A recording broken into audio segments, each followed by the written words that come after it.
right, thank you one more time. This morning on ITV, it's the program and of course our discussion segment now. I did tell you that we are going to look at the 2019 election one more time and also look at some of the issues. And you know, when we talk about election, the Independent National Electoral Commission is the body that is responsible for conducting election in this country, elections in this country, and also it is the organization that is saddled with you know, educating the people, informing the people as it relates to things that they need to know as far as the elections are concerned. Well, this morning we are privileged to have Mr. Wilfred Ifoga, and of course he's the head of voter education of the Independent National Electoral Commission, Edo State. So you're welcome to this program this morning. Thank you, Mr. Evans, and viewers at home, good morning. Yeah, you came like, I think it was like a fortnight ago that you came here. And, I think about so. Yeah. All right, so we discussed about a whole lot of issues. Yes. And of course, one thing that came up was how we can make voters, prospective voters, to comply with the collection of their PVC, yes. because that seems to be a very huge problem. But let me start by asking you, what is the compliance like so far? All right, going by what we have, if you look at it, you say why it's not going. Yes, the compliance rate is very low. But then, if you look at the last registration we did for the CVR update, that is 2017 to 2018. Yes, the collection rate in that particular category, yes, is improving, and those people who are falls within that category are coming up to pick their cards. But we still expect them to do more, especially with those who did register from 2011, and some of those cards are still lying fallow there. But we still expect the owners to come forward to pick up the cards. And just recently, on the 16th of this month, we went to the wards for them to come and pick up their cards at the ward level. That is trying to get the cards closer to them. And that ran for 6 days, including the Saturday and Sunday. Our staff were in the field to distribute these cards so that the owners can come and pick them up. That actually increased the pace at which some of them came to pick up the card. And the exercise stopped on the 21st. Okay. That was this Monday. And the cards have gone back to the various local government area offices of Inec. So for those who have not collected, they can still go to the Inec area office to pick up their card. And the collection of these cards will end on the 8th of February. On the 8th of February? That's to end on the 8th of February. That's about 2 weeks from now.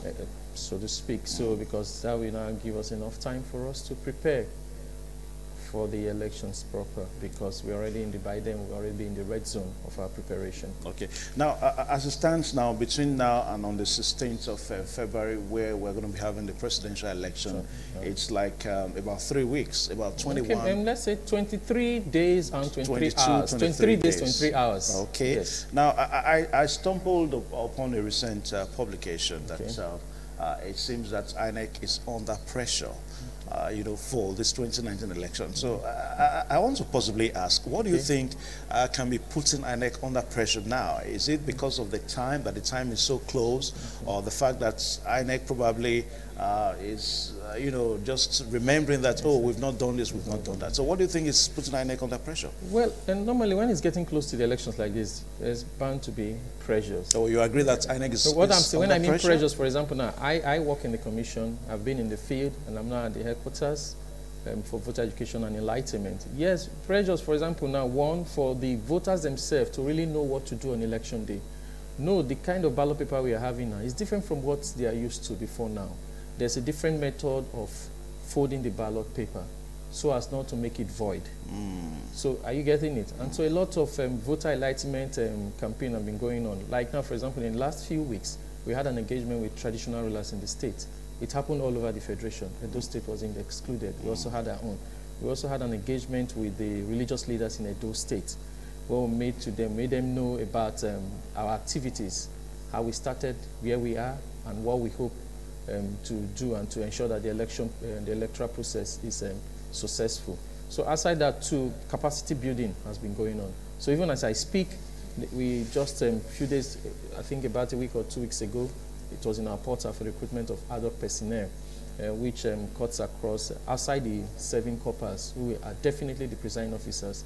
We have other category of staff like supervisors, I refer to as the supervisory presiding officers. We also have the assistant presiding officers that will work with the presiding officers in the field.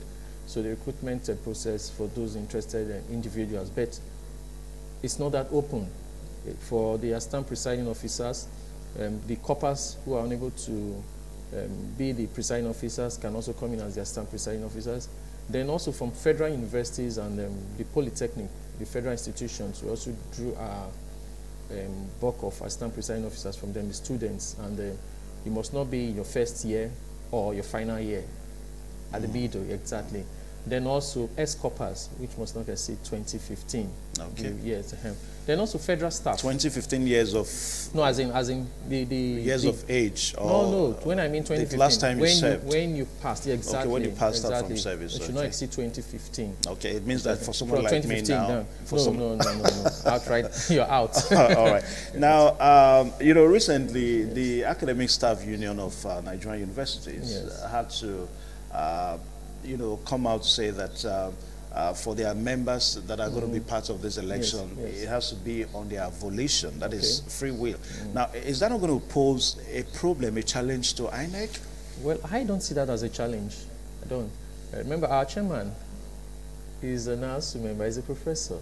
So he has engaged his colleagues, and definitely I know they will support him to ensure that he succeeds. After all, part of what they are agitating for is to ensure things are done well. Yeah, but from the look of things now, it seems that exactly. So that is why they have to be part of the system, the electoral process, to ensure most of these things are put in place. So they just have to join in the driving process of ensuring the right leaders come into place. So these are part of what they are supposed to help us do. So I believe they'll be out there. Yes, we have received a lot of applications from them. Yes, wanting to participate in the process. So for me, there's no doubt about their participation in the electoral process. Okay. Now, recently we also understand that I think about a total number of about 20,000 candidates that are going to be part of this election, this 2019 elections across Nigeria.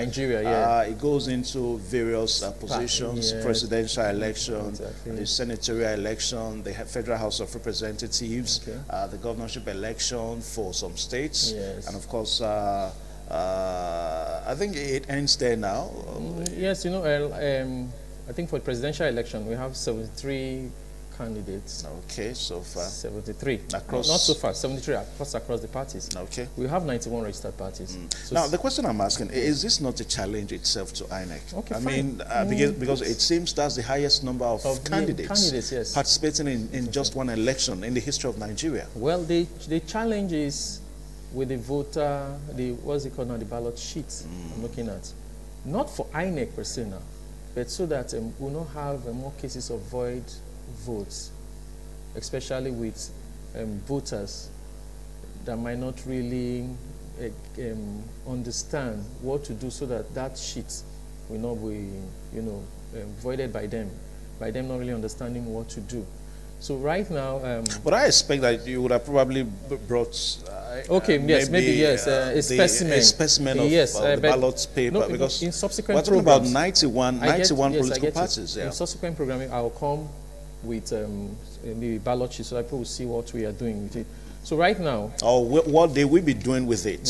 Okay, now, let's assume this is the ballot sheet. Okay. And this is where you have the party logo and the spaces to thumbprint. So what happened in this present case now, because what we are going to have is bigger than this, longer and broad.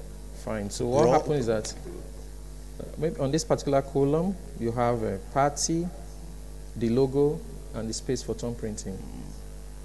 Logo and space for thumbprinting. Remember, they are like for presidential, which is the highest now, about 73 of them.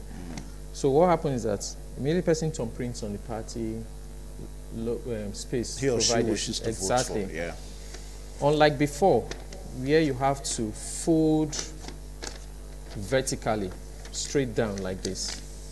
You know, if you do this, the possibility of where they thumbprinted staining another party's column very becomes high. A void it vote. Becomes a void vote. Yeah. Okay. So instead of doing that this time around, after thumbprinting, you roll. Okay. You fold. Okay. When you roll, you flatten. Okay. And inside. So there's no way, even if it's going to stain, it's behind the ballot It won't go into No, another it won't go in. space It won't go. No, it's another behind the political ballot box. party. So even if it stays in the back, it doesn't render anything. Okay. Yes. Okay. So that's it. Now, let me just ask this now on the sideline. Now, former President Olusegun Obasanjo, recently was said to make some allegations against the Independent National Electoral Commission. And I watched your chairman, Professor Mahmoud Yakubu, yes. who said that he's really not ready, that INEC is really not ready to join issues. But some say that no, that there should be a kind of a reply. I don't know what you have to say to that. I join with my chairman to say the same thing. We are too busy now to start replying. We are working. Definitely such comments are expected, especially to the build-up of the elections. So it's expected. Okay, let's look at the issue of other things that go with the election. Okay. Preparations, logistics, and all Fine. that and all that. Now, we talked about the card reader the other Fine. day, and I told you that Good. anytime you Yes, come here exactly. before the election, I'll keep on asking you, Okay. what is the state of card readers in Edo State? Yeah, I can boast of that to you now. I just about a few days ago received new sets of card readers in Edo State. Okay. Yes.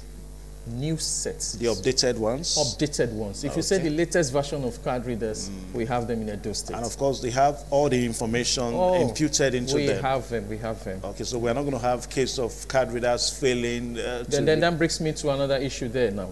Yes, peradventure, even if the card reader fails, there are procedures on how the process should go. Okay. But we should know one thing. The card reader will definitely be used on election day. What do we use the card reader for? First of all, we use it to verify, to authenticate. Are you getting it? Yes, and to ensure that the voter coming is the owner of that card. All right? Unlike before now, where the card reader, maybe the biometric fails, maybe fails to capture the fingerprint now to identify the person using the fingerprint. They used to use the incident form. This time around, there will be nothing like the incident form. What's going to happen is this, yes, having gone through the process and the APO1, who is the one with the card reader, identifies that the card one is original, that is from Inec, and of course it's used to find out that yes, your information contained in the card is for you, all right? Then the other one is, maybe it fails to capture the fingerprint now. What happens next is the person will still vote, but this time around, the manual register is there. The electronic register is there to also verify, to ensure that the person's name is actually in the register.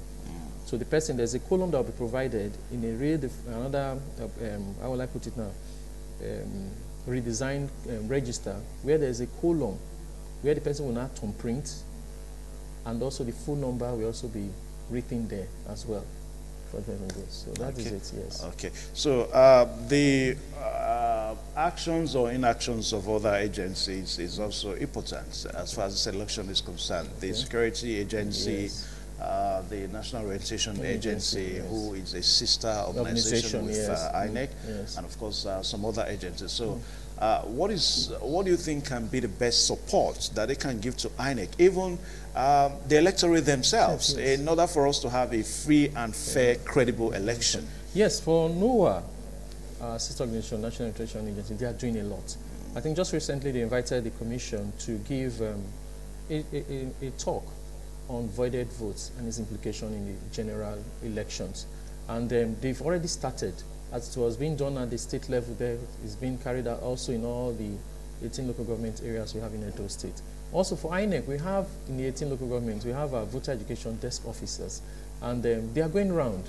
Most of them are even going to market. Then recently on the platform, I saw some of them, they were at Uselu Market here. Yes, with this megaphone, trying to tell the people what they need to do. And even in the near future, maybe within this week and next week, we will make, our officers will be going to even viewing centers, football viewing centers. We just want to catch up upon every opportunity where people do gather for one thing, so that yes, we can pass on this information on how to go about this process. So we don't want to leave any stone unturned. Okay, what about the political parties, the electorate? So what do you think should be their contributions now for us to have for election? The political parties, I want to say this. This task is not for INEC alone. It involves all the stakeholders. Yes, you mentioned security, fine. The Resident Electoral Commissioner, who is also a co-chair of the ICES, which is the Inter-Agency Committee on Election Security, with the Commissioner of Police. They've been having meetings, and And even as I speak, there's going to be a training for security personnel on their road so that there will be this orientation too, so that they know how to carry out their duties. Then for the parties, I want to say they are a critical stakeholder in this process. And for the parties, they also have their men at the community level, not just at the ward level. They go deep down into the grassroots. So some of this voter education enlightenment we try to carry out, we also we give it to them at stakeholders meetings, even at the local government level. It's not meant for them alone. It is meant for them to cascade the information down. Because whatever they, we find out that most of them, the voters or supporters of these parties, they listen more to their leaders. It's what they tell them. It's just like one experience I had when we were doing the CVR updates. Someone has to leave the location in Isako West, in Auchi, to come to Ira to one. And like, how many did you come here? He said they were advised that the card they had is expired, that they should go for a new one. And I said, that's not true. That card is still valid.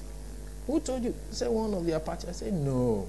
So it's still the kind of information. So whatever they say to them is so powerful. So that's why they have to be involved. Even help to enlighten them, because if they must win, their followers must do it rightly. So they have a great role to also play in enlightening their followers. Okay, cases of cards being cloned by political parties, politicians, cards being bought by political parties and politicians. Now, how is Inec going to handle this? Okay, we try to advise, even through jingles, even weekly programs we have on radio and things like that, to let them know, don't give out your card to anyone. Don't try to. If you give out your card to anyone, you can't blame Inec for that. If they do anything to it, because that card, let me just say it, that card has a chip. It has an antenna. And in that chip, it contains all your biometric information, everything about you using registration.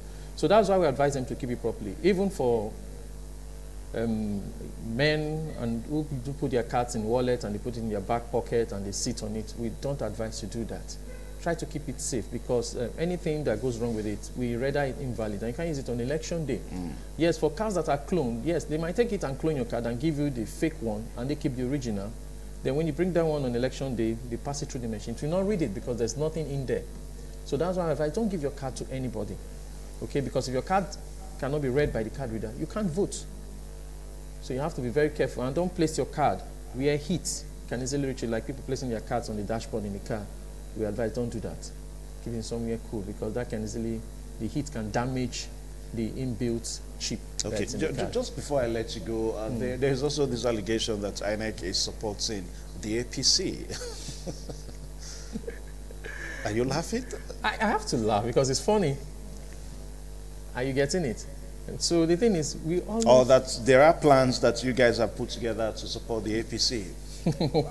I will laugh at that, because it's not possible.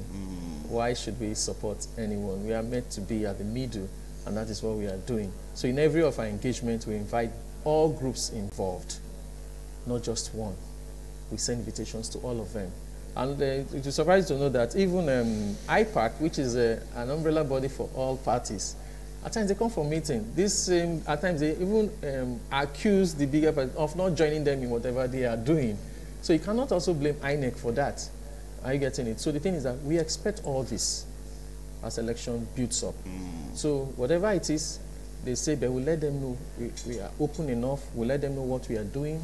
We send invitations to them, and we'll keep them abreast of all our activities. So I wonder where the alienation is going towards now. Maybe it's going towards making Amina Zacharias the head of the Coalition Center, even when her husband is a senatorial candidate for this eletion.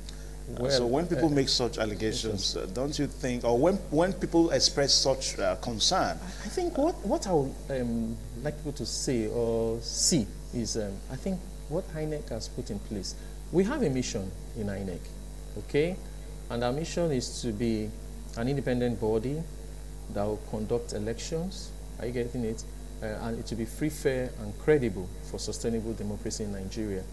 So that is what we are working for. And I boast to say, because of what we have put in place, I can even make someone, let's say we'll make a party chairman, a presiding officer. He cannot do otherwise, because every other person is there to see what is happening. So what are you going to do? So I think that is it. From the distribution of material at the national level, they will all have the stakeholders. Security agencies will be there, the monitors will be there, the observers will be there, including the party agents will be there. Whatever information you have, you pass it down to the state. And of course, at the state level, even while we go to pick up this material from CBN, which is the sensitive ones now, they are there also.